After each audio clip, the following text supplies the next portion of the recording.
ఆమేన్. ప్రభు అయిన యేసుక్రీస్తు నామములో ఈ రాత్రి ఈ ప్రత్యేక ప్రార్థన కూడి వచ్చిన మీ అందరికీ, దూరం నుండి ఆయా స్థలాల్లో ఉండి దేవుని మాటలు వింటున్న ప్రతి ఒక్కరికి శుభవందనాలు తెలియపరుస్తున్నాం. దేవుడు అందరినీ ఆశీర్వదించునుగాక. ఈ ప్రాంతవాసులకు ప్రత్యేకమైన తన కృపను ప్రభు దయచేయునుగాక. హల్లెలూయా, హల్లెలూయా. దేవుని వాక్యాన్ని మనం చూద్దాం కొద్ది సమయం. యేసుక్రీస్తు వాక్యమై ఉన్న దేవుడు, సజీవుడై ఉన్న దేవుడు, మాట్లాడే దేవుడు. దేవుని స్తోత్రం. యోహాను సువార్త 5వ అధ్యాయం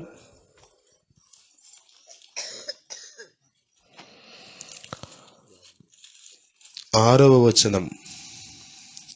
యోహాను సువార్త 5వ అధ్యాయం 6వ వచనం.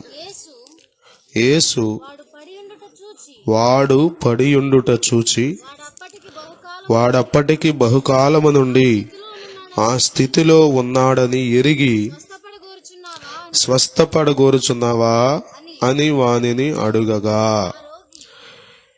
చూడండి, ఇక్కడ వాక్యంలో యేసుక్రీస్తు ప్రభువారు శరీరధారిగా భూమి మీద ఉన్న దినాల్లో, కృపాసత్య సంపూర్ణుడిగా సమాజంలో సంచరించిన దినాల్లో, యూదుల పండగ ఒకటి వచ్చినప్పుడు యెరూషలేముకు వెళ్ళాడు. యెరూషలేములో గొర్రెల ద్వారం దగ్గర బెతెస్దా అనబడిన ఒక కోనేరు ఉంది. ఈ కోనేరులో 5 మంటపాలు ఉన్నాయి. ఈ 5 మంటపాల దగ్గర ప్రజలు, మరి ముఖ్యంగా ఆయా బలహీనతలతో రోగాలతో పడి ఉన్నవారు గుంపులుగా పడి ఉన్నారు. ఏంటి వాళ్ళ సమస్య అంటే, మరి కష్టసాధ్యమైన డాక్టర్ల వల్ల కాని బలహీనతలతో రోగాలతో పడి ఉన్నవారు అక్కడికి వచ్చి ఉంటున్నారు. ఏం జరుగుతుంది అక్కడ అంటే, అక్కడ ఆయా సమయాలకు అని రాయబడింది. పర్టికులర్గా పలానా రోజు, పలానా తారీఖు, పలానా సమయం అని లేదు, కానీ ఆయా సమయాలకు ఒక దేవదూత కోనేటిలో దిగి నీళ్లు కదిలిస్తున్నారు. ఆ కదిలించే సమయంలో మొట్టమొదట ఎవరైతే ఆ కోనేటిలో దిగుతున్నారో వాడు ఎలాంటి రోగం కలిగిన వాడైనా స్వస్థత పొందుతున్నాడు. దాన్ని బట్టి మనుషులు అక్కడికి వస్తున్నారు. దోత కదిలించినట్టనే గబుక్కను కోనేటిలో దిగుతున్నారు. అందరూ స్వస్థత పొందుతున్నట్టు లేదు, కానీ ఆ ముందు దిగింది ఎవరో ఆ వ్యక్తి స్వస్థత పొంది సంతోషంగా ఇంటికి వెళ్తున్నాడు. దేవుని స్తోత్రం, హల్లెలూయా. కాబట్టి రోగులు, గ్రుడ్డివారు, కుంటివారు, ఓచకాలు చేతులు గలవారు గుంపులుగా ఉన్నారంట కదా. హాస్పిటల్కి వెళ్ళారనుకోండి, ఎవరు కనబడతారు మీకు? రోగులు కనబడతారు. జైలుకి వెళ్ళారనుకోండి, ఎవరు కనబడతారు? నేరం చేసి వచ్చిన వాళ్ళు కనబడతారు. స్కూల్కి వెళ్ళారనుకోండి, ఎవరు కనబడతారు మీకు? పిల్లలు కనబడతారు. అంతేగా. అట్లాగే ఈ మంటపం దగ్గర ఎవరున్నారంటే అందరూ భయంకరమైన వ్యాధితో ఉన్నవారు ఉన్నారు. భయంకరమైన వ్యాధితో ఉన్నవారు ఉన్నారు. అక్కడికి యేసు ప్రభు వచ్చాడంట. ఎంతో మంది గుంపులుగా ప్రజలు ఉన్నారు, కానీ ఒక మనిషి దగ్గరికి వచ్చాడు ఆయన. దేవుని స్తోత్రం. వచ్చి అడుగుతున్నాడు, ఏమనంటే, స్వస్థపడగోరుచున్నావా? కొంచెం మన భాషలో మాట్లాడాలనుకుంటే బాగుపడాలనుకుంటున్నావా అని అడిగాడు. పక్కన వాళ్ళని అడగండి ఈ మాట మీరు. బాగుపడాలనుకుంటున్నావా? ఏం మాట అండి మీరు? బాగుపడాలని అనుకోమా మేము? అనుకోమా అంటే అనుకుంటాం. యేసు ప్రభు అడిగాడు ఈ మాట. ఇది కొంచెం క్రొత్తగానో వింతగా ఉన్నట్టు అనిపించినా అది అవసరమైన మాట. అది గమనించండి. ఆ వ్యక్తి దగ్గరికే యేసు ప్రభు వచ్చాడంట, ఇంకెవరి దగ్గరికి పోలా. ఎంతోమంది రోగగ్రస్తులు ఉన్నారు. ఎంతోమంది భయంకరమైన వ్యాధులతో బాధపడే ప్రజలు అక్కడ ఉన్నారు. కానీ ఈ మనిషి దగ్గరికి వచ్చాడంట. ఎవరి మనిషి అంటే 38 సంవత్సరాల నుండి ఒక వ్యాధితో బాధపడుతున్నాడు. ఏ వ్యాధో మనకు తెలియదు, కానీ 38 సంవత్సరాల నుండి మంచం మీద లేకపోతే పరుపు మీద పడి ఉన్నాడు. 38 ఏండ్ల నుండి మంచం మీదే. ఒకసారి ఆలోచన చేయండి, ఎలా ఉంటుందో పరిస్థితి. చాలా కష్టం. ఇంట్లో ఒకరికి బాగోపోతే చెప్పండి, ఇంటిల్లి పాది నెమ్మది ఉండదు, సంతోషం ఉండదు, సమాధానం ఉండదు, మంచి భోజనం తినాలనిపించదు, కంటి నిండా నిద్రపోవాలనిపించదు. ఆలోచన ఏంటి, ఇట్లా వచ్చింది ఏంటి. మరి 38 ఏండ్ల నుండి అంట. నాకు 44 అంటే అసలు చూడండి ఆ వయసు ఎన్ని సంవత్సరాలు. మనం 3 రోజులు బాగోపోతే నీరసం అయిపోతాం. ఇంకేముంది, అయిపోయింది నా జీవితం అనిపిస్తుంది ఒక్కోసారి కదా. 3 రోజులు బాగోపోతే, ఆకలి ఎగిపోతే, నిద్ర పట్టకపోతే ఇక రకరకాల ఆలోచనలు వచ్చేస్తాయి. మొత్తానికి ఏదో నా పని అయిపోయింది అనుకుంటా. రకరకాలుగా ఆలోచనలు వస్తాయి. గమనించండి, 38 ఏండ్ల నుండి అంటే అక్కడికి ఎందుకు కూర్చున్నారు? అసలు బాగుపడాలని వచ్చాడు. కోరిక ఏంటంటే బాగుపడాలని. కానీ సంవత్సరాలు గడిచిపోతున్నాయి, కానీ బాగుపడలా, మార్పు రావట్లా, స్వస్థత రావట్లా. అలాంటి పరిస్థితుల్లో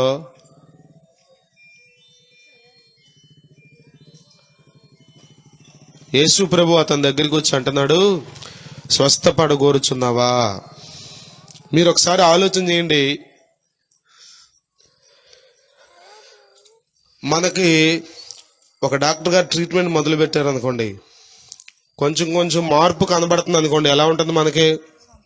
మొత్తానికి ఏదోలే పని జరుగుతున్నట్టుంది, కొన్ని రోజులకి మొత్తం నయమైపోద్ది, బాగుపడిపోతాం అనేటువంటి ఒక ధైర్యం చెప్పండి వచ్చేస్తుంది. మనకి ధైర్యం వచ్చేస్తుంది. క్రొత్తలో ఏముందలే, ఇది జయించేయచ్చు అనుకుంటాం మనం, ఇదేం కాదులే అనిపిస్తుంది. కానీ సంవత్సరాలు గడిచే కొద్దీ అట్లాగే ఉన్నాం అనుకోండి, ఏమనిపిస్తుంది మనకి? ఇంకా నా పరిస్థితి ఇక ఈ మంచం మీద పడి ఉండటమే తప్ప ఇక లేచి నడవలేనేమో, అందరిలాగా తిరగలేనేమో, సంతోషంగా బ్రతకలేనేమో, మంచి భోజనం చేయలేనేమో, నా భార్య పిల్లలతో ఆనందంగా బ్రతకలేనేమో. సంవత్సరాలు గడిచే కొద్దీ అదే వ్యాధి అలాగే ఉంటే మనలో ఆశలు అడుగంటిపోతాయి, ఇంకా ఆశలు ఉండవు. అందుకే ప్రభు అక్కడ అడుగుతున్నాడు, ఏమని? స్వస్థపడగోరుచున్నావా?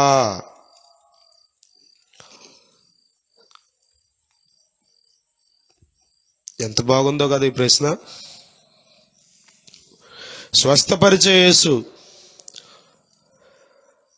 స్వస్థతను అనుగ్రహించే యేసు అడుగుతున్నాడు, స్వస్థపడగోరుచున్నావా?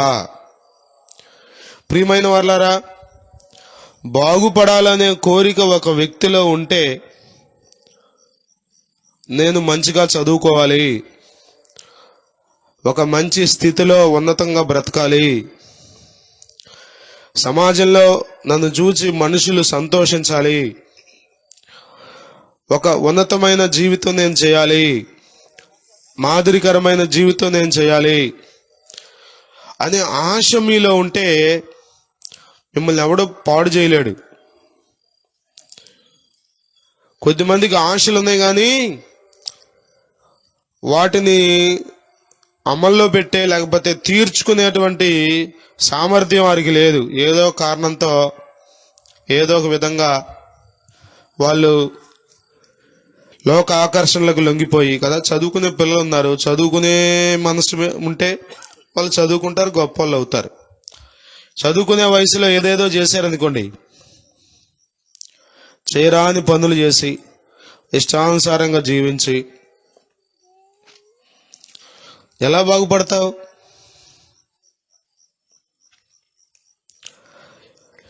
దేవునికి ప్రతి మనిషి పట్ల గొప్ప సంకల్పం కలిగి ఉన్నాడు. ప్రతి మనిషి విషయంలో దేవునికి సమాధానకరమైన ఉద్దేశాలు ఉన్నాయి. ప్రతి మనిషి పట్ల దేవునికి గొప్ప తలంపులు ఉన్నాయి. దేవుడు మనుషులను ఊరకే చేయలేదు. నువ్వు ఏ దేశపు వాడైనా, ఏ ప్రాంతపు వాడైనా, ఒకవేళ నువ్వు పేదరికంలో పుట్టావేమో, కానీ దేవుడు నీ పట్ల ఉన్నతమైన ప్రణాళికలు కలిగి ఉన్నాడు. నీకు చదువులేని తల్లిదండ్రులు ఉన్నారేమో, నీకు వాళ్ళు ఏం చెప్పలేకపోతున్నారేమో, అయినా కంగారు పడమాకు. దేవునికి నీ పట్ల గొప్ప ప్రణాళికలు ఉన్నాయి. దేవుడు నిన్ను బాగు చేయాలనే కోరుకుంటున్నాడు. నీ ఒక ఉన్నతమైన జీవితాన్ని, శ్రేష్టమైన జీవితాన్ని, పరిశుద్ధమైన జీవితాన్ని, మాదిరికరమైన జీవితాన్ని, యోగ్యమైన జీవితాన్ని చేయాలనే దేవుడు కోరుకుంటున్నాడు. మానవుని పట్ల దేవునికి ఉన్నతమైన తలంపులున్నాయి. ఎలాగోలా బతికేయాలని దేవుడు కోరుకోట్లా. ఏదోగలా ఈ పూటకి గడిచిపోయింది, సాయంత్రానికి కూడా ఉంది కొంచెం కూర, అన్నం వండుకుంటే చాలు, ఇక ఇదే నా జీవితం అంటే ఇది కాదు. ఇది కాదు. విత్తని పక్షులు పోషించబడుతున్నాయి దేవుని ద్వారా. కూర్చుకొనని జంతువులు, చెప్పండి, ఏ పంట వేస్తున్నాయి జంతువులు? చెప్పండి. వాటికి కుప్పలున్నాయా, కోతలున్నాయా, కాయతీతలున్నాయా? కానీ సృష్టిలో ఉన్న ప్రతి జీవి కోరిక దేవుడు తీరుస్తున్నాడు. ఆయన తన గుప్పిలు విప్పి అందరికీ, లేకపోతే అన్ని జీవులకు ఆహారం పెడుతున్నాడు. ఆయన తినడం కొరకే కాదు మనిషి బ్రతికేది. మనం ఒక శ్రేష్టమైన జీవితం చేయాలి. మానవుడా, నీ జన్మకు ఒక కారణం ఉంది. నీవు భూమి మీద బ్రతుకుతున్నావంటే నీ జీవితానికి ఒక అర్థం ఉంది. అర్థవంతమైన జీవితం నీవు చేయాలి. యోగ్యమైన రీతిలో నీవు బ్రతకాలి.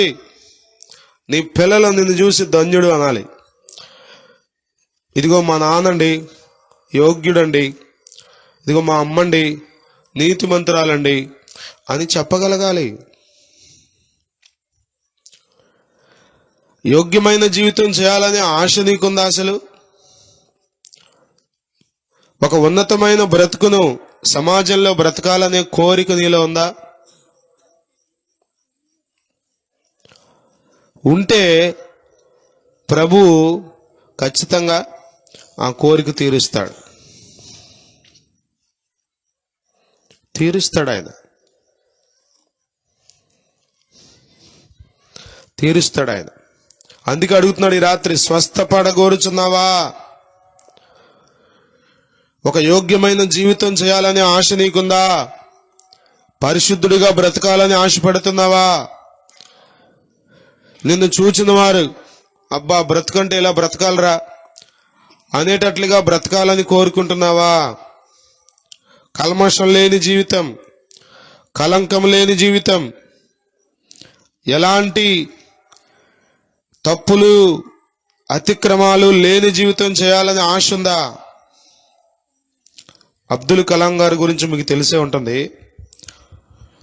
ఆయన చెప్పాడు, గొప్ప కలలు కనండి, వాటి సాకారం చేసుకోండి అన్నాడు. ఆయన చెప్పిన మాట ఏంటంటే, గొప్ప ఆశలు కలిగి ఉండండి.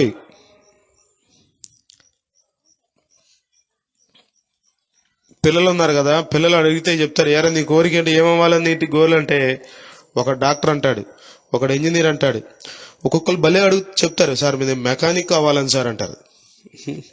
వాడి కోరిక అది. ఎక్కడో మెకానిక్ని చూశాడు, వాడి మైండ్లో పడిపోయింది మెకానిక్ కావాలని. మెకానికల్ ఇంజనీర్ కాదు, మెకానిక్ కావాలని. అంటే ఏంటి? ఏ కారు మెకానిక్కో, స్కూటర్ మెకానిక్కో, సెల్ ఫోన్ మెకానిక్కో ఏదో చేయాలని. దేవుడు మన పట్ల గొప్ప ప్రణాళికలు కలిగి ఉన్నాడు. ఇర్మియా గ్రంథం 29:11 మనం చదువుతాం కదా, రాబో కాలమందు మీకు నిరీక్షణ కలుగునట్లుగా దేవుడు మనందరి పట్ల సమాధానకరమైన ఉద్దేశాలు కలిగి ఉన్నాడు, గాని ఎంత మాత్రము హానికరమైన ఉద్దేశాలు కలిగి లేడు. రాబో కాలమందు మీకు నిరీక్షణ కలుగునట్లుగా, there is hope in the Lord. దేవునిలో నిరీక్షణ మీకుంది. మీ కోరికలు తీరాలంటే, మీరు ఒక ఉన్నతమైన శ్రేష్టమైన జీవితం చేయాలంటే, దానికి మీకు కావలసింది ఏంటో తెలుసా? సృష్టికర్త అయిన దేవుని దగ్గరికి రావాలి. మీరు సృష్టికర్త దగ్గరికి రాకుండా మీ యొక్క జీవితం ఉన్నతంగా బ్రతకడం అనేది అది వల్ల కాని పని. ప్రియులారా, ప్రభు నమ్మదగినవాడు. అడుగుతున్నాడు, స్వస్థపడగోరుచున్నావా? నేను అనుకుంటాను ఆ బెతెస్దా కోనేరులో సీనియర్ పేషెంట్ అయి ఉంటాడు. ఇక అతను మోస్ట్ సీనియర్ పేషెంట్, అందరికంటే పెద్ద రోగి, అనుభవం ఉన్న రోగి. కొంచెం దేక్కుంటే వెళ్తున్నాడేమో. అందరూ వస్తున్నారు, వెళ్ళిపోతున్నారు బాగుపడి, కానీ ఇతడు మాత్రం అట్లాగే ఉండిపోతున్నాడు. అనిపించుంటుంది, ఇక నా బ్రతుకు ఇంతే, నా జీవితం ఎలా గడిచిపోవాల్సిందే, ఎట్లాగే మంచం మీద ఉండి చచ్చిపోవాల్సిందే అనుకుంటున్నావా? నీ బ్రతుకును మార్చగలిగిన వాడు ఈ రాత్రి నీ దగ్గరికి వచ్చాడు. నీ పరిస్థితులను మార్చగలిగిన వాడు ఈ రాత్రి నీ దగ్గరికి వచ్చాడు. ఆయనే నజరేయుడైన యేసు. హల్లెలూయా.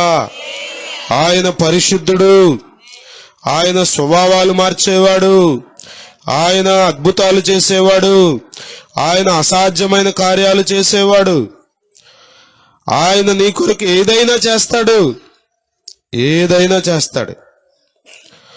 యేసు అతనిని ప్రేమించి అతని దగ్గరికి వచ్చి అంటున్నాడు, స్వస్థపడగోరుచున్నావా?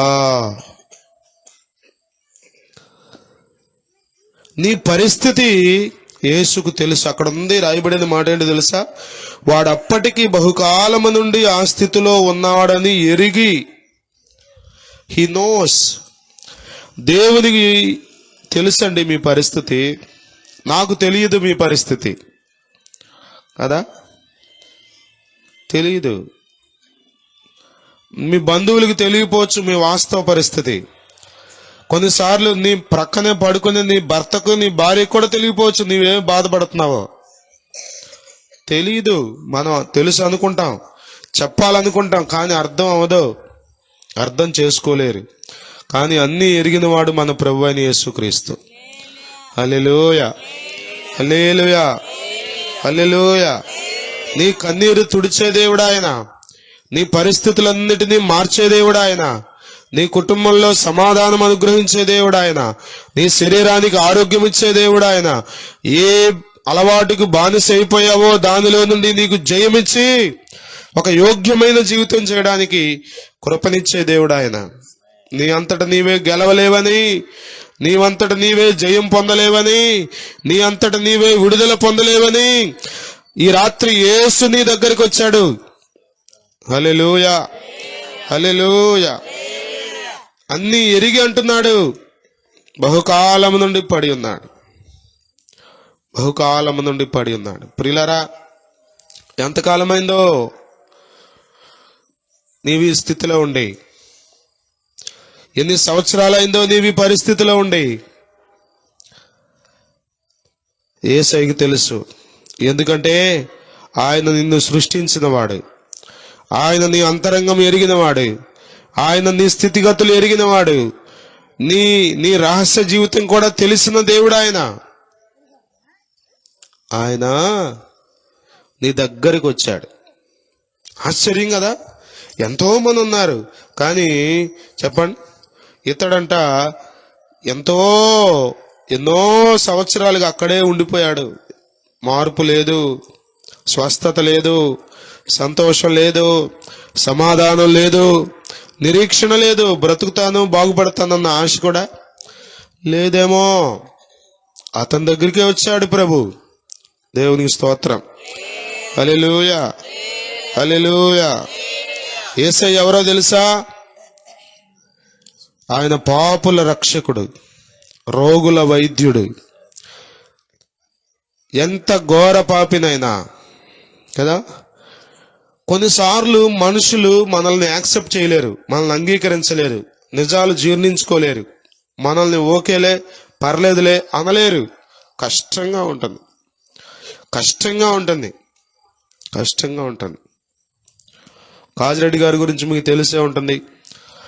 గొప్ప సేవ చేసి ప్రభు దగ్గరికి వెళ్ళారు. ఆయన గురించి ఆయన బాగా త్రాగి వచ్చేవాళ్ళంట. ఎప్పుడు కాంట్రాక్ట్ వర్కులు చేసేవాళ్ళు, చేతి నిండా డబ్బులు ఉండేవి, ఎప్పుడు త్రాగి రావటమే. పాస్టమ్ గారు జ్యోతమ్మ గారు అనేదంట, ఏమయ్యా ఇవాళ కూడా తాగొచ్చావా వచ్చా అనేదంట. కడుపు రగిలిపోయి బాధతో. కానీ ఒకరోజు ప్రభువుని అంగీకరించారు, ప్రభు దగ్గరికి వెళ్ళారు. ఆయన చెప్పిన సాక్ష్యం ఏంటో తెలుసా? దేవుని మహాకృప వలన ఏ త్రాగుడు వలన అయితే అతని జీవితం పాడైపోయిందో, ఏ త్రాగుడు వలన అయితే అతని భార్య అతన్ని ఇష్టానుసారంగా మాట్లాడేదో, దాని మీద దేవుడు ఆయనకి జయం ఇచ్చాడు. ఆయన చెప్పేవాళ్ళు సాక్ష్యం, అసలు ఆ వాసనే అసహ్యం వేసేదంట. ఎట్లా జరుగుద్ది ఇది, ఎట్లా జరుగుద్ది ఇది అంటే యేసు వలన మాత్రమే సాధ్యం. హల్లెలూయా, హల్లెలూయా. పాప భారమును భరించిన దేవుడు ఆయన, నీ రోగములన్నిటినీ తొలగించే దేవుడు ఆయన. భయంకరమైన పాపము నుండి నిన్ను విడిపించడానికి నిన్ను వెదకి వచ్చిన దేవుడు ఆయన. వెదకి వచ్చాడండి. చెప్పండి, మనలో ఎవరు వెదికేవాయన్ని? ఆయనే మనల్ని వెతుక్కుంటూ వచ్చాడు, వెతుక్కుంటూ వచ్చాడు. మా నాన్నగారు చాలాసార్లు మీకు సాక్ష్యం చెప్తాను. మరి సుమారు అప్పుడు 1970 ఆ సంవత్సరాల్లో, అంటే ఇంచుమించు 55-60 సంవత్సరాల క్రితం, మరి భార్య పోయిన బాధలో భయంకరమైన అనారోగ్యంతో సతమతమైపోతున్న సమయంలో చేపలమ్మే ఒక తల్లిగారు యేసు ప్రభుని గురించి చెప్పారు. అయ్యా, ఈ వ్యాధి బాగుపడాలంటే మందిరానికి రా నాయనా, యేసు ప్రభు దగ్గరకు రా, ప్రభు నిన్ను స్వస్థపరుస్తాడు. ఆయన చేయలేని కార్యం అంటూ ఏదీ లేదు. ఆయన బాగు చేస్తాడు, నీ జీవితానికి విలువ తెస్తాడు, ఈ రోగమంతా మాన్పుతాడు, మంచి ఆరోగ్యం నీకు కలుగజేస్తాడు అని చెప్పడం ప్రారంభించిందంట నాంచారమ్మ గారు. విన్నాడు కానీ కులం అడ్డం వచ్చింది మందిరానికి వెళ్ళడానికి. బాధ అయినా పడతాను కానీ అక్కడికి పోకూడదు అనుకున్నాడు. కానీ మరి కష్టం కదా, బాధపడటం అంత తేలికేనా? అక్క హాస్పిటల్లో ఉన్నారు, ఇందాడు వీడియో కాల్ చేశాను, చాలా బాధపడుతుంది, కానీ నాకు మాత్రం బాగుందనరా అని చెప్పింది. ఝాన్సీ చెప్తుంది ఇలా ఇలా బాధపడుతుంది అని చెప్పింది, కానీ నాకు మాత్రం చాలా సంతోషంగా మాట్లాడుతుంది. భరించడం తేలికేం కాదు, ఇట్స్ హారిబుల్, టెరిబుల్, కొంచెం కష్టం. మొత్తానికి ఒకరోజు నెత్తి మీద టవల్ కప్పుకుని వెళ్ళాడంట మందిరానికి, కలాయిగుంటలో ఉన్న ఐపీసీ చర్చ్ దగ్గరికి. దేవుని కార్యం జరిగింది, దేవుడు ఆయనతో మాట్లాడాడు, దేవుడు ఆయన్ని ముట్టాడు. భయంకరమైన వ్యాధి, అనగా ఇంచుమించు 10-15 రక్తపు గడ్డలు ఉండేవంట ఒంటి మీద. భోజనం చేయక ఆ చనిపోయిన భార్య గురించి ఏడుస్తూ ఏడుస్తూ ఏడుస్తూ అట్లా ఉన్నాడు. ఆ రక్తపు గడ్డల్లో ఉండి రక్తము సీము కారి రోజు ఎన్నో పంచులు తడిసిపోయాయట. దేవుడు మందిరంలో మాట్లాడాడు, ఇదిగో నా కుమారుడా, పోయిన భార్య గురించి ఏడవద్దు, నేను నిన్ను స్వస్థపరుస్తాను, మరలా నీకు వివాహం చేస్తాను, నీ దేహాన్ని పసిపిల్ల దేహం వల్లే చేస్తాను, మరలా నీకు సంతానం ఇస్తాను, నేను నిన్ను దీవిస్తాను అని చెప్పాడంట. దేవునికి స్తోత్రం. శుభం ఏంటో తెలుసా? దేవుడు మాట్లాడతాడు.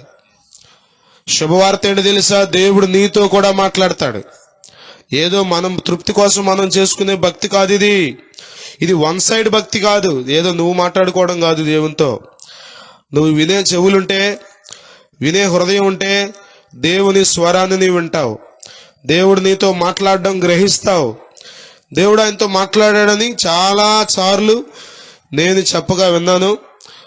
నిజంగానే మాట్లాడాడు. దానికి రుజువులు ఏంటంటే మేమే దేవుడు ఆయన్ని స్వస్థపరిచాడు, దేవుడు ఆయన్ని బాగు చేశాడు, మరలా వివాహం చేశాడు, మరి 3 ఇచ్చాడు పిల్లల్ని.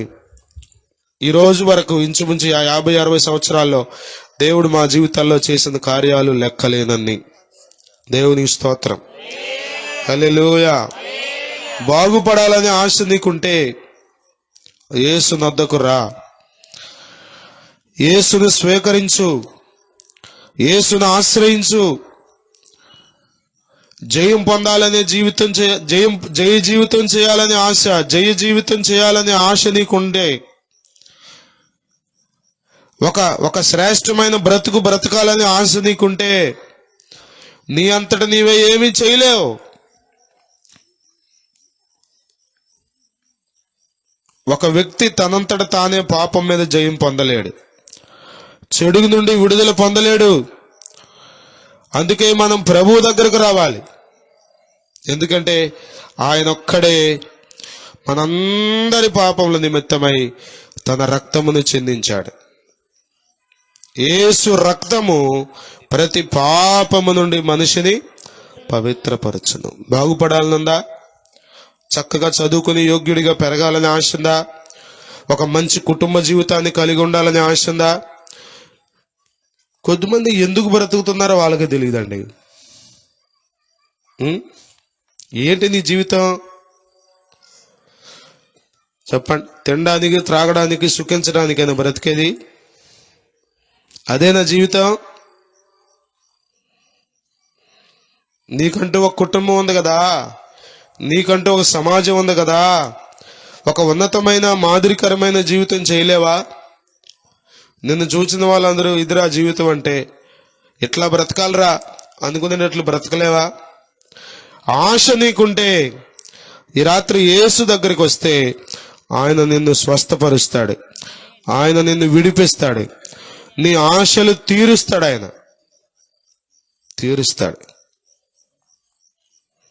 తీరుస్తాడు. ఇక్కడ ఈ వ్యక్తితో అడుగుతున్నాడు, స్వస్థపడగోరుచున్నావా? 38 ఏండ్ల నుండి పడున్నాడు. నిరీక్షణ లేదు, ఇక అయిపోయింది జీవితం, ఇంత ఎట్లాగే బ్రతకాలనుకుని ఉంటాడు. ఇక నా జీవితం ఇంతే, ఇలాగే పరుపు మీద చనిపోతాను, ఎవడెవడు తీసుకెళ్లి పారేస్తాడు బయట, ఇక ఇంతే జీవితం అనుకుని ఉంటాడు. కానీ ఆ ప్రశ్న అతనికి ఆశ్చర్యం కలిగించిందేమో, అబ్బురుపరిచింది అతన్ని. అయ్యా, నేను బాగుపడాలని ఉంది కానీ నాకు ఎవ్వడు లేడయ్యా బా అంటాడు. అయ్యా, నీళ్లు కదిలింపబడినప్పుడు నన్ను కోనేటిలోనికి దించుటకు నాకు ఎవరు లేరా? ఎవ్వరు లేరా? కొన్నిసార్లు అండి అందరూ ఉన్నట్టుంటారు కానీ ఆ టైంలో ఎవరు ఉండరు. మనకి బలగం ఎంత అనుకుందా మాకు అన్నట్టుగా ఉంటారు. కానీ కొన్ని సందర్భాల్లో మనకి ఎవ్వరు ఉండరు. ఎవరికి ఉండే ఒత్తిడి వాళ్ళకి, ఎవరికి ఉండే టెన్షన్ వాళ్ళకి, ఎవరికి ఉండే బిజీ లైఫ్ వాళ్ళకి. ఇక్కడ ఈ వ్యక్తి అంటున్నాడు, నాకు ఎవ్వడూ లేడు. అబద్ధం చెప్తున్నాడా అంటే నిజమే, నువ్వు అబద్ధం చెప్తున్న వల్ల యేసయ్య. ప్రియమైన వాళ్ళారా, అందరూ ఉన్నట్టున్నారా? ఒక్కోసారి ఎవ్వరూ లేనట్టుగా అనిపిస్తుందా కదా? కొద్దిమంది అందరిలో ఉంటారు కానీ ఒంటరి జీవితం చేస్తారు. ఆలోచనల్లో ఒంటరిగా ఉంటారు, మనసులో ఒంటరితనాన్ని అనుభవిస్తారు, ఎమోషనల్గా ఒంటరితనంగా ఫీల్ అవుతూ ఉంటారు, ఎవరు లేరన్నట్టుగా. ఈ రాత్రి ఎవరు లేరనుకుంటే నీకు ఒక శుభవార్త. నీ కొరకు ప్రాణం పెట్టిన రక్షకుడు నీ కొరకు ఉన్నాడు. నిన్ను ప్రేమిస్తున్న ప్రాణప్రియుడు నీ కొరకు ఉన్నాడు. నిన్ను సృష్టించిన సృష్టికర్త నీ కొరకు ఉన్నాడు. నిన్ను శాశ్వతమైన ప్రేమతో ప్రేమించే దేవుడున్నాడు. విడువక నీ ఎడల కృప చూపే రక్షకుడు నీతో ఉన్నాడు. ఎవ్వరూ లేకపోయినా, నువ్వు ఒంటరిగా మిగిలిపోయినా ఆయన నీతో ఉన్నాడని జ్ఞాపకం చేసుకో. ఆయన నీ గురించి ఆలోచిస్తున్నాడని జ్ఞాపకం చేసుకో. ఆయన నిన్ను ప్రేమిస్తున్నాడని జ్ఞాపకం చేసుకో. ప్రియమైన వాళ్ళారా, ఎవరు లేరనుకో మాకు.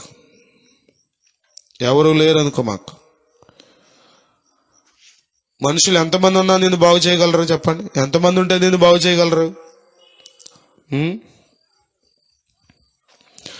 ఎంతమంది ఉంటే నీ పరిస్థితులు మార్చగలరు? ఎంతమంది ఉంటే నీ వ్యసనాల నుండి నిన్ను విడిపించగలరు? ఎవరు విడిపించగలరు?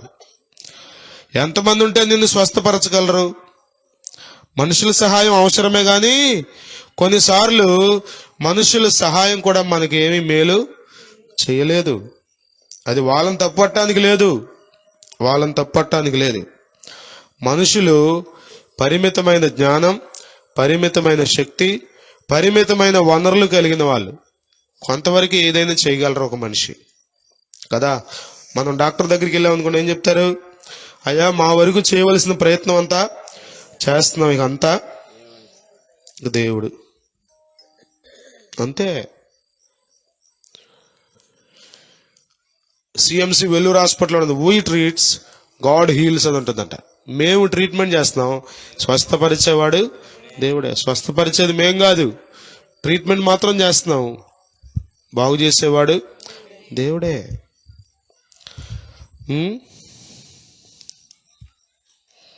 అందరూ నన్ను విడిచినా నీవు నన్ను విడువనంటివే, అందరూ నన్ను విడిచినా నీవు నన్ను విడువనంటివే. నా తల్లియు నీవే, నా తండ్రియు నీవే, నా తల్లిదండ్రి నీవే యేసయ్యా. నా తల్లియు నీవే, నా తండ్రియు నీవే, నా తల్లిదండ్రి నీవే యేసయ్యా. హల్లెలూయా. అందరూ విడిచిపెట్టేశారా? ఆశ్చర్యం కలుగుతుందండి కొద్దిమంది జీవితాలు. ఈ మధ్యన ఎక్కడ చూశాను, ఏం ఇంగ్లీష్ మాట్లాడుతున్నాడు ఒక ఆయన, రోడ్డు మీద పడుకున్నాడు, గడ్డం పెరిగిపోయింది, మాసిపోయింది, గడ్డం చెరిగిపోయింది, బట్టలు ఎన్నాళ్ళైందో స్నానం చేసి. బాగా చదువుకున్నాడే, ఇంగ్లీష్ మాట్లాడుతున్నాడు, చక్కగా అనర్గళంగా మాట్లాడుతున్నాడు. ఏం జరిగిందో మరి అతని జీవితంలో? ఎలాంటి పరిస్థితిలో నీవు ఉన్నావో ఈ రాత్రి నిన్ను ప్రేమిస్తూ యేసయ్య నీ దగ్గరికి వచ్చాడు. నీతో మాట్లాడేది ఆయనే. నీ మనసు ఎరిగి, నీ పరిస్థితిని ఎరిగి నీతో మాట్లాడుతున్నది ఆయనే. నిన్ను స్వస్థపరచాలని, నీ పరిస్థితులన్నీ బాగు చేయాలని, నీ జీవితానికి అర్థం తేవాలని, ఒక శ్రేష్టమైన జీవితం నీవు చేయాలని నిన్ను ప్రేమించి నీ దగ్గరికి వచ్చాడు యేసయ్య. నా బ్రతికింతే అనుకున్నావేమో నువ్వు, అలా ఉండడానికి దేవుడు ఒప్పుకోవట్లేదు. ప్రతి పాపమును కడిగి, ప్రతి దోషమును కడిగి, ప్రతి రుగ్మతను తొలగించి నిన్ను యోగ్యునిగా చేయడానికి యేసు ప్రభు దిగి వచ్చిన రాత్రి. హల్లెలూయా, హల్లెలూయా. నాకు ఎవ్వడూ లేడంటున్నాడు. ఎంత ఘోరం కదా. ఒకవేళ అంతా బాగున్నప్పుడు ఉన్నారేమో, మంచిగా కష్టపడి సంపాదించేటప్పుడు, మంచి బలం కలిగి ఉన్నప్పుడు, ఆరోగ్యం కలిగి ఉన్నప్పుడు, కొంచెం అందంగా ఉన్నప్పుడు, శరీర దారుఢ్యం కలిగి ఉన్నప్పుడు, భార్య, తల్లిదండ్రులు, బిడ్డలు ఉన్నారేమో. ఈ బలహీనత తగ్గకపోయేసరికి వదిలేసి వెళ్ళిపోయి ఉంటారు. ఉంటారా? ఈ రోగిష్ఠుడితో ఎంతకాలం ఉంటామండి అది వెళ్ళిపోయి ఉంటారు. జబ్బులో సీనియర్ అయిపోయాడు ఇతను, వ్యాధిలో సీనియర్ అయిపోయాడు. సంవత్సరాలు గడిచిపోతున్నాయి, ఏమీ మార్పు లేదు, రావట్లా. ఇంకింతే, ఇతనితో ఉంటే నా జీవితం కూడా ఇట్లాగ అయిపోద్ది, ఇతనితో ఉంటే నా పరిస్థితి కూడా ఇలాగ అయిపోద్ది. నేను ఒక మంచి బ్రతకాలంటే, హాయిగా బ్రతకాలంటే ఇతనితో ఉంటే కుదరదు అని వెళ్ళిపోయి ఉంటారు వాళ్ళంతా. ఎవరు లేరు, ఎవరు లేక ఒంటరినై అందరికీ నే దూరమై అనాథగా నిలుచున్నాను. రావా యేసయ్యా, నీవు రావా యేసయ్యా, రావా యేసయ్యా, నీవు రావా యేసయ్యా. ఎవరు లేక ఒంటరినై అందరికీ నే దూరమై, ఎవరు లేక ఒంటరి అందరికీ నే దూరమై అనాథగా నిలుచున్నా రావా యేసయ్యా, రావా యేసయ్యా, నీవు రావా యేసయ్యా. హల్లెలూయా. నేనున్నాను నేనున్నాను అని అందరూ అన్నారు. కష్టాలలో వారంతా కదలిపోయారు. నేను ముగించేస్తున్నాను. ప్రియమైన వాళ్ళారా, నిజంగా ప్రేమించే వాళ్ళు ఎప్పుడుంటారో తెలుసా? మనకు కష్టం వచ్చినప్పుడు ఉంటారు. లోక ప్రేమలన్నీ ఎలా ఉంటాయి తెలుసా? ఇవన్నీ మనం బాగున్నంత వరకే. మన ద్వారా వాళ్ళకి ప్రయోజనం కలుగుతుంది అనుకుంటే మనతో ఉంటారు కదా. ప్రేమలన్నీ మాయ. యేసయ్య ప్రేమ మారని ప్రేమ. హల్లెలూయా. ఎన్నాడెన్నడు మారనిది నా యేసుని దివ్య ప్రేమ,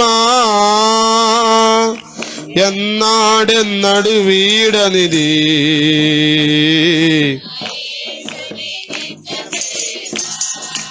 ఎన్నాడెన్నడు మారనిది నా యేసుని దివ్య ప్రేమ, ఎన్నాడెన్నడు వీడనిది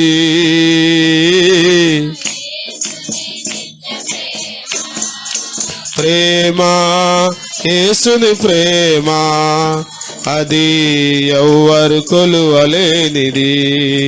నిజము దీనిని నమ్ముము, ఇది ధర అందించలేనిది. నిజము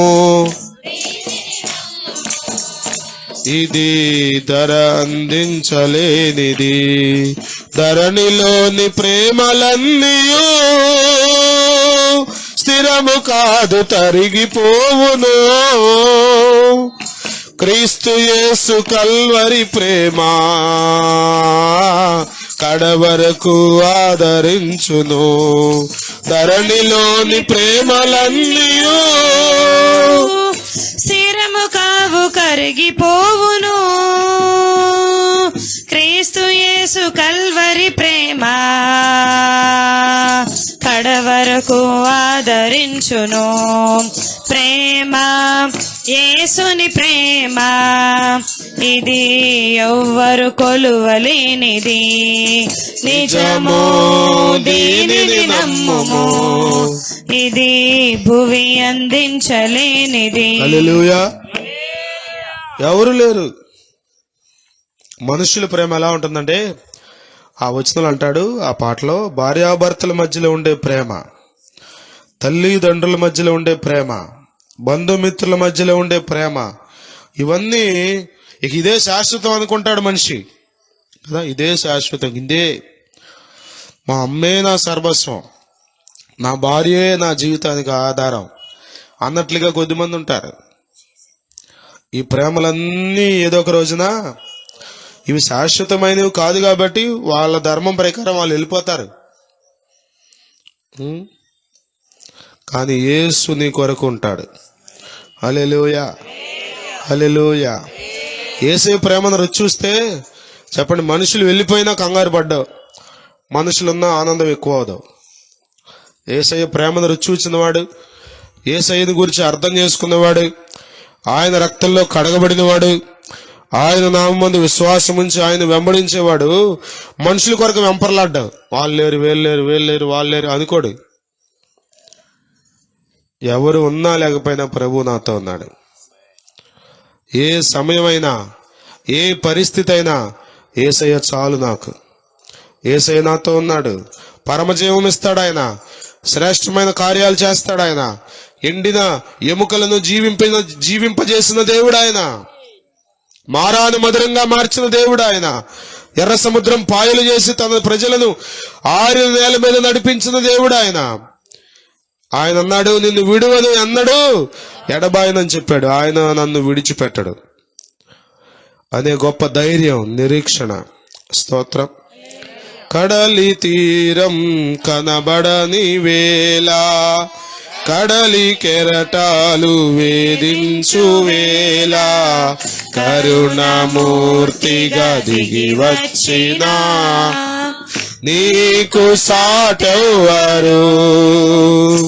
నీవే నా ధైర్యము, నీ కృపయే ఆధారము. నీవే నా ధైర్యము, నీ కృపయే ఆధారము. హల్లెలూయా, హల్లెలూయా. నట్ట సముద్రంలో నడి సంద్రంలో మునిగిపోతే పరిస్థితుల్లో ఉన్నావేమో, ఇక జీవితం అయిపోయింది అనుకున్నావేమో, యేసు నీ కొరకున్నాడు. హల్లెలూయా. ప్రభు అయిన యేసు అని ఒక్క కేక నువ్వు వేయగలిగితే, నీ గుండె లోతుల్లో నుండి ఒక మాట దేవుని పిలవగలిగితే, ఆయన నిన్ను రక్షించుటకు సమర్థుడై ఉన్నాడు. ఆయన నిన్ను విడిపించుటకు సమర్థుడై ఉన్నాడు. హల్లెలూయా, హల్లెలూయా. ఎవరు లేరు. అలాంటి సమయంలో యేసు ప్రభు అంటున్నాడు 8వ వచనంలో, యేసు నీవు లేచి నీ పరుపెత్తుకొని నడుమని వానితో చెప్పగా వెంటనే వాడు స్వస్థత నుండి తన పరుపెత్తుకొని నడిచాను. చప్పట్లు కొట్టి దేవునికి స్తోత్రం చెల్లిద్దాం. హల్లెలూయా, హల్లెలూయా. 38 ఏండ్ల నుండి ఉన్న పరిస్థితి ఒక్క మాటతో క్లియర్ అయిపోయింది.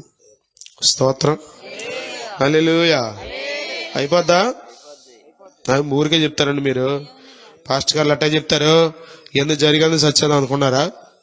ఇవి కట్టు కథలు కావు, కల్పనా కథలు కావు. యేసు నిజ రక్షకుడు. ఆయన నేటికి సజీవుడే. ఆయన జీవాధిపతి అయిన దేవుడు ఆయన. హల్లెలూయా. లేచి నడవమన్నాడంట. నీ పరుపెత్తుకు నడవమని చెప్తే ఒక్క మాట వెంటనే ఇన్స్టంట్ కదా, వెంటనే. అసలు నేను అనుకుంటాను ఆ మాట కోసమే చూస్తున్నాడేమో వాడు. సార్లే ఊరుకోయ్యా, ఎగసెకలు ఆడతావండి నాతో, నేను లేస్తావండి నడుతావేంటి అన్నాడా? అలా అంటే యేసు ప్రభు చెప్పిన మాటను నమ్మాడు. లేచి నడవమంటే నడిచేస్తాడా? 38 ఏళ్ల నుంచి కనీసం పరుపు మీద అటు ఇటు కొంచెం అంగుళం కూడా కదలేనోడు లేచి నడిచేయగలడా అంటే తన శరీర బలంతో నడవలేడు. కానీ వచ్చినోడు, నాతో మాట్లాడినోడు మామూలోడు కాదు. ఆయన సర్వశక్తిమంతుడు, స్వస్థపరిచే దేవుడు. ఆయన మాటలో శక్తి ఉంది, ఆయన మాటలో జీవముంది అని నమ్మాడు అతడు. స్తోత్రం. యేసు ప్రభు నేటికి సజీవుడే. కానీ ఎవరిలో కార్యాలు జరుగుతున్నాయి అంటే ఎవరైతే ఆయనను నమ్ముతున్నారో, ఎవరైతే ఆయన మాటకు లోబడుతున్నారో వారందరి జీవితాల్లో నేటికి కూడా ఆయన శక్తిమంతుడై ఉన్నాడు. నేటికి కూడా ఆయన గొప్ప కార్యాలు చేయుటకు సమర్థుడై ఉన్నాడు. నేటికి కూడా ఆయన అద్భుతాలు చేసే దేవుడై ఉన్నాడు. నేటికి కూడా ఆయన సజీవుడై ఉన్నాడు. నువ్వు నమ్మితే చాలు. స్తోత్రం, హల్లెలూయా. అరే వెంటనే వాడు లేచి స్వస్థత నుండి తన పరుపెత్తుకొని నడిచాడు. స్వస్థపరిచేది ఎవరు చెప్పండి? నీవు ఏ స్థితిలో ఉన్నావో నాకు తెలియదు. ఒకవేళ పాపానికి బానిసై బందీవై కుమిలిపోతున్నావేమో, శరీర సంబంధమైన బలహీనతలో నలిగిపోతున్నావేమో, ఆర్థిక పరిస్థితులను బట్టి కృంగిపోయావేమో, కుటుంబ సమస్యలను బట్టి సమాధానం లేకుండా తలడిల్లిపోతున్నావేమో, యేసు నిన్ను బాగు చేయుటకు సమర్థుడు. యేసు నిన్ను స్వస్థపరచుటకు సమర్థుడు. యేసు నీ పరిస్థితిని చక్కబెట్టుటకు గొప్ప దేవుడై ఉన్నాడు. ఆయన చేయలేని కార్యం అంటూ ఏదీ లేదు. ఆనాడు 38 ఏళ్ల నుండి పడి ఉన్న ఆ వ్యక్తిని స్వస్థపరిచిన దేవుడే ఈ రాత్రి నిన్ను కూడా బాగు చేస్తాడు. ఆయన నిన్ను కూడా స్వస్థపరుస్తాడు. ఆయన నీ జీవితాన్ని కూడా కడతాడు. ఆయన నీ కుటుంబాన్ని కూడా నిలబెడతాడు. ఆయన నీ పరిస్థితులన్నీ సరి చేస్తాడు. ఆయన ఎవరు యేసు అంటే ఏదో ఒక మతాన్ని స్థాపించడానికి వచ్చిన వాడు కాదు. ఏదో ఒక మతం స్థాపించి ఏదో ఒక 100 మందిని గుంపేసుకుని తిరగడానికి వచ్చిన వాడు కాదు. ఆయన లోక పాపములను మోసుకొని పోవచ్చున్న దేవుని గొర్రెపిల్ల. యేసయ్య ఎవరనుకున్నావు? యేసయ్య ఎవరనుకున్నావు? నిన్ను ప్రేమిస్తున్న రక్షకుడు, నీ కొరకు ప్రాణం పెట్టిన దేవుడు, నీ కొరకు నిలువెల్లా నలిగిపోయిన రక్షకుడు. ఆ కల్వరి సిలువలో చేతులకు మేకులు, కాళ్ళకు మేకులు, తలకు ముళ్ళ కిరీటం, డొక్కలో బల్లెపు పోటు, వీపంతా కొరడా దెబ్బలు, శరీరం అంతా నలిగిపోయాడు. ఎందుకో తెలుసా? పాపం వలన కలిగిన జీతం మరణం, పాపం వలన వచ్చిన కీడు శాపం. ఈ పాపం వలనకు వచ్చినటువంటి శాపాన్ని, మరణాన్ని ఆయన తాను మోసి మనందరకు రక్షణ భాగ్యం ఇచ్చాడు, స్వస్థతనిచ్చాడు, విడుదలనిచ్చాడు, మోక్ష భాగ్యం ఇచ్చాడు, గొప్ప సమాధానం ఇచ్చాడు, నెమ్మదినిచ్చాడు. దేవునికి దూరస్తులైన మనలను తిరిగి దేవునితో ఐక్యపరిచాడు. సిలువ అంటే ఏంటి తెలుసా? ఒక నిలువ కొయ్య, ఒక అడ్డు కొయ్య. నిలువ కొయ్య అనగా దేవునికి మనుషులకు సమాధానం, అడ్డు కొయ్య అనగా మనిషికి తోటి మనిషితో సమాధానం. ఇది ఎవరిస్తారో తెలుసా? యేసు. యేసు యేసయ్యా ఏదో హడావుడి చేయడానికి వచ్చినవాడు కాదు, నిన్ను బాగు చేయడానికి వచ్చినవాడు, నీ బ్రతుకును నిలబెట్టడానికి వచ్చినవాడు, నీ కుటుంబాన్ని కట్టడానికి వచ్చినవాడు. యేసునందుకు వస్తావా? ఆ వ్యక్తి ఎలా నమ్మాడో, యేసయ్య మాటను ఎలా నమ్మాడో నీవు కూడా నమ్మగలిగితే ఈ రాత్రి దేవుడు నీ జీవితంలో కూడా గొప్ప కార్యాలు చేస్తాడు. ఆయన నేటికి సజీవుడే, ఆయన నేటికి సర్వశక్తిమంతుడే. దేవుని కార్యాలు పొందాలనుకుంటున్నావా? నీ కుటుంబం కట్టబడాలనుకుంటున్నావా? నీ రోగంలో నుండి నువ్వు విడుదల పొందాలనుకుంటున్నావా?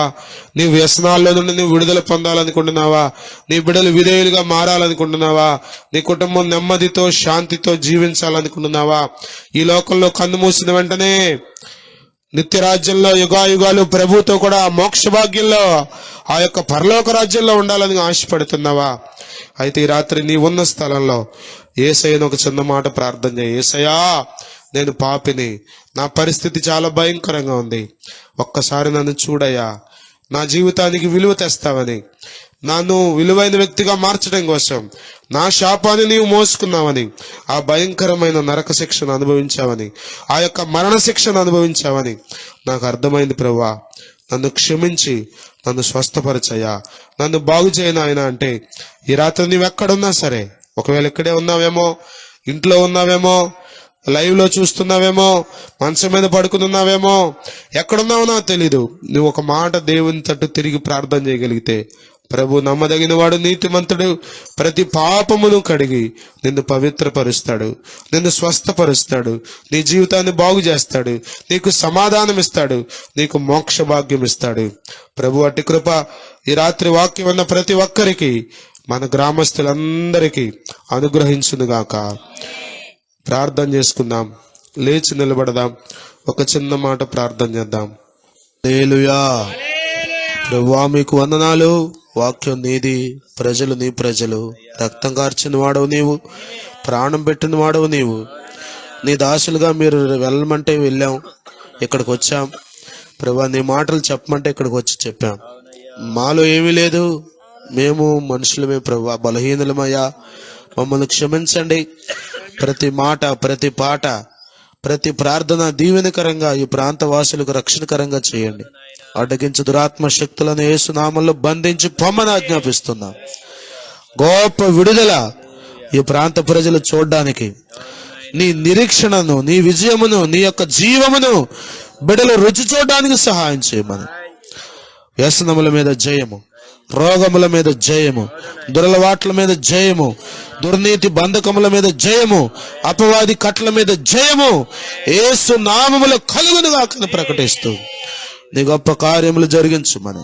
ఈ రాత్రి కూడిక వ్యర్థం కాకుండా ప్రజల జీవితాలకు అర్థవంతంగా మీరు చేసినందుకై మీకు స్తోత్రములు చెల్లిస్తూ, పరిచర్య చేసిన బిడ్డలను, సహకరించిన బిడ్డలను, ఈ ప్రాంత వాసులను ప్రతి ఒక్కరిని మీరు దీవించమని. రక్షణ లేని వారికి రక్షణ దయచేయండి. స్వస్థత కొరకు ఎదురు చూస్తున్న బిడ్డలను మీరు స్వస్థపరచండి. విడుదల కొరకు ఎదురు చూస్తున్న బిడ్డలను మీరు విడిపించండి. కుటుంబ సమస్యలతో సతమతమవుతున్న బిడ్డలను దర్శించండి. ఆర్థిక విషయాల్లో, కుటుంబ విషయాల్లో గొప్ప జయమును దయచేయమని. ప్రతి ఒక్కరి ఆశ నీ యందు విశ్వాసించుట ద్వారా వారు అనుభవించుటకు, తీర్చబడుటకు సహాయం చేయమని. మా ప్రార్థన అంగీకరించి, మనవులు అంగీకరించి జవాబులు దయచేయమని మమ్మల్ని అందరినీ మీ చేతులకు సమర్పించుకుంటూ నజరేయుడైన యేసుక్రీస్తు నామములో స్తుతించి ప్రార్థించి వేడుకొనుచున్నాము తండ్రి. ఇప్పుడు మన పరమ తండ్రి అయిన దేవుని ప్రేమ, కుమారుడైన యేసుక్రీస్తు కృప, పరిశుద్ధాత్మని యొక్క అన్యోన్య సహవాసం కూడిన మనకు, భూలోకంలోని సకల పరిశుద్ధులకు, మరి ముఖ్యంగా కాజగ్రామంలో నివాసం ఉంటున్న ప్రతి కుటుంబానికి, మరి విశేషంగా ఈ ప్రాంతంలో ఉంటున్న ప్రతి బిడ్డకు సదా తోడయుండి ఆయన రాకడ కొరకు సిద్ధపరిచి నడిపించునుగాక. దైవ కార్యములు ఒక్కొక్కరి జీవితంలో జరుగుటకు పరిశుద్ధాత్ముడు కార్యము జరిగించునుగాక. ఆమేన్. దేవుని కృపా సమాధానములు ఒక్కొక్కరికి తోడై ఉండి నడిపించునుగాక. ఆమేన్. యేసు రక్తమే జయం, శిలువ రక్తమే జయం. ప్రభు యేసు నామమునకే సంపూర్ణ విజయం కలుగునుగాక. ఆమేన్. బలో యేసుక్రీస్తు మహారాజుకి, జీవాధిపతి అయిన యేసయ్యకి, స్వస్థపరిచే యేసయ్యకి, జయమిచ్చే యేసయ్యకి, రక్షణనిచ్చే యేసయ్యకి, పరలోక రాజ్యం చేర్చే యేసయ్యకి, త్వరలో రాబోతున్న మెస్సియాకి, బలో యేసుక్రీస్తు మహారాజుకి. హల్లెలూయా, హల్లెలూయా, హల్లెలూయా. అందరికీ వందనాలు. దయచేసి కూర్చోండి.